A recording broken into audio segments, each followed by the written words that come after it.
Welcome to R S coaching centre. आज हम पढ़ने वाले हैं भिन्न, जिसे इंग्लिश में फ्रैक्शंस कहते हैं। तो भिन्न की डिफिनेशन क्या होती है देख लेते हैं। ऐसी संख्याएं जिन्हें हम P/Q के रूप में लिख सकते हैं उन्हें भिन्न फ्रैक्शन कहते हैं। तो इसमें क्या कहा है कि जिसे हम P/Q के रूप में लिख सकते हैं उसे क्या कहते हैं, भिन्न।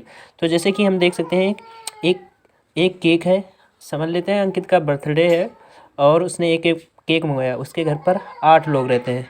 तो उसने केक के 2 टुकड़े किए। फिर उसके बाद 2 टुकड़े के बाद एक और टुकड़ा किया तो हो गया 4। 4 के बाद फिर टुकड़े किए तो कितने हो गए 6। 6 के बाद फिर से टुकड़े किए तो कितने हो गए 8। तो 8 लोगों में अब ये क्या करेगा, एक केक को बांट दिया। तो हम इसे इस तरह लिख सकते हैं, एक केक था और उसे कितने लोगों में बांट दिया, 8। तो जिसके सामने भाग का निशान होता है उसे बटे के रूप में लिख सकते हैं। तो ये आ गया 1/8। तो ये हम देख सकते हैं कि ये P/Q के रूप में लिखा है, तो ये एक भिन्न है। तो हम ये देखेंगे कि ऊपर वाले भाग को क्या कहते हैं। तो इसे हम कहते हैं अंश और नीचे वाले भाग को कहते हैं हर। ठीक, तो इसी तरह हम देख सकते हैं कि और इसमें हमने पढ़ा कि भिन्नें हमेशा क्या होती हैं, भिन्नें जो होती हैं हमेशा धनात्मक होती हैं। तो ये भी देख सकते हैं कि कुछ एग्जाम्पल ले लेते हैं भिन्नों के, जैसे कि हमारा लिखा है जैसे 11/5, तो ये भी एक भिन्न है। इसी तरह जैसे कि 12/20, ये भी एक भिन्न है। इसी तरह 19/23, ये भी एक भिन्न है। तो ये सारी हम इसे P/Q के रूप में लिख सकते हैं। इनका रूप किस तरह है, P/Q के रूप में। तो ये क्या होंगी, भिन्न होंगी। तो भिन्नें बहुत हो सकती हैं, मतलब कि भिन्नें कहाँ तक होंगी, आदि। इसके बाद क्या पढ़ने वाले हम, भिन्नों के प्रकार, टाइप्स ऑफ फ्रैक्शंस। तो सम भिन्नें क्या होती हैं, इसे इंग्लिश में प्रॉपर फ्रैक्शन या उचित भिन्न भी कहते हैं। तो ऐसी भिन्नें जिनका हर डिनोमिनेटर्स अंश न्यूमरेटर से बड़ा होता है उन्हें प्रॉपर फ्रैक्शन उचित भिन्न कहते हैं। तो इसमें कहा है कि ऐसी भिन्नें जिनका हर अंश से बड़ा होता है। तो हर जो होता है वो नीचे वाला होता है। जैसे कि हम देख सकते हैं 11/5। तो इसमें देखो हम देख सकते हैं कि जो हर है वो क्या है, अंश से बड़ा है। तो ये कौन सी भिन्न हुई, प्रॉपर भिन्न। इसी तरह हम देख सकते हैं जैसे 2/5, तो ये भी क्या हुई, एक प्रॉपर भिन्न हुई। इसी तरह हम देख सकते हैं जैसे 11/16, तो ये भी क्या हुई, एक प्रॉपर भिन्न हुई।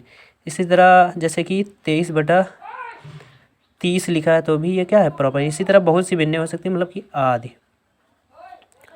फिर इसके बाद हम पढ़ेंगे विषम भिन्नें, जिसे कहते हैं इम्प्रॉपर फ्रैक्शन। इसका दूसरा नाम होता है अनुचित भिन्नें। तो इसकी डिफिनेशन क्या होती है देख लेते हैं। ऐसी भिन्नें जिनका अंश हर से बड़ा होता है उन्हें विषम भिन्नें कहते हैं। तो इसमें क्या होगा, ऊपर वाला मतलब अंश क्या होगा, वो बड़ा होगा और हर जो होगा वो छोटा होगा। तो जैसे देख सकते हैं जैसे कि 11/5, ये एक भिन्न लिखी है। इसमें क्या है, अंश बड़ा है और हर क्या है, छोटा है। इसी तरह जैसे कि 23/6, तो इसमें क्या है, जो अंश है वो बड़ा है और हर क्या है, छोटा है। इसी तरह हम बहुत सारी भिन्नें ले सकते हैं, जैसे कि 5/3, इसमें अंश बड़ा है और हर छोटा है। इसी तरह बहुत सारी भिन्नें होंगी आदि।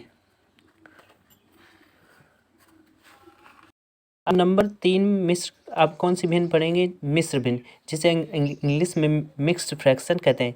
तो मिक्स्ड फ्रैक्शन की परिभाषा क्या होती है, यदि एक भिन्न पूर्णांक तथा भिन्न से मिलकर बनी होती है तो उसे मिश्र भिन्न कहते हैं। तो मिश्र भिन्न क्या होती हैं, वो विषम भिन्नों से मिलकर होती है। हम जानते हैं विषम भिन्नें क्या होती हैं, जिसका अंश मतलब जैसे कि 11/5, जिसका अंश क्या हो, हर से बड़ा हो। तो जैसे 11/5 एक ये विषम भिन्न है। इसको हम मिश्र भिन्न में कैसे चेंज करते हैं, इसको देख लेते हैं। तो 11 को हम भाग किससे करेंगे, 5 से। देखो अगर 5 से भाग करेंगे तो 5 दूनी 10, तो यहाँ से घटेगा तो 1 बचेगा और इधर कुछ नहीं बचा।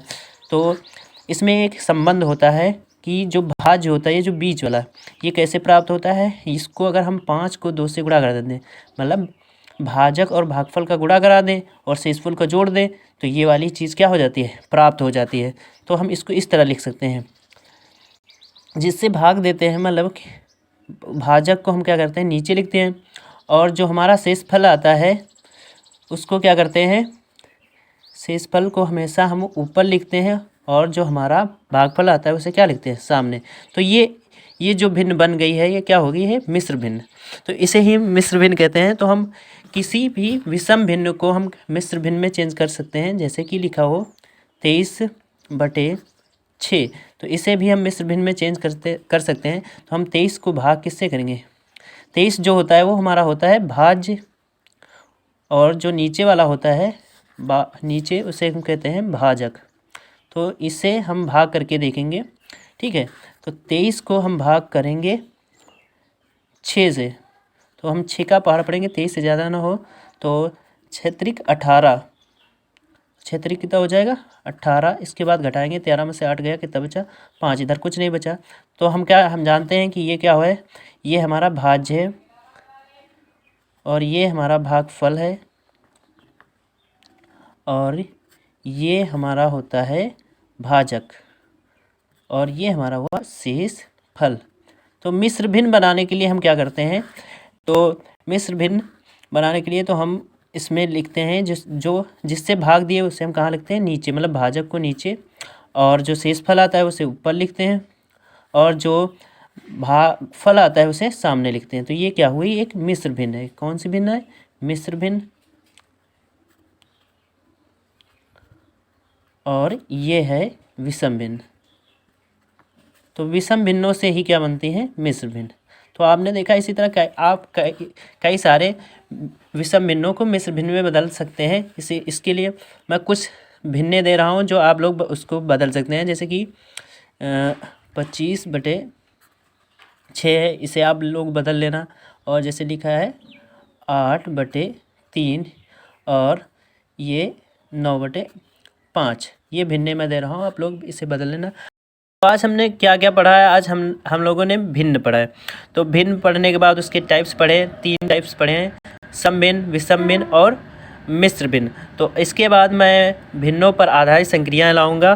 तो अगली वीडियो देखने के लिए हमारे चैनल को सब्सक्राइब कर ले। इसका सेकेंड पार्ट जल्द ही आएगा। तो please like share and subscribe my channel dear student.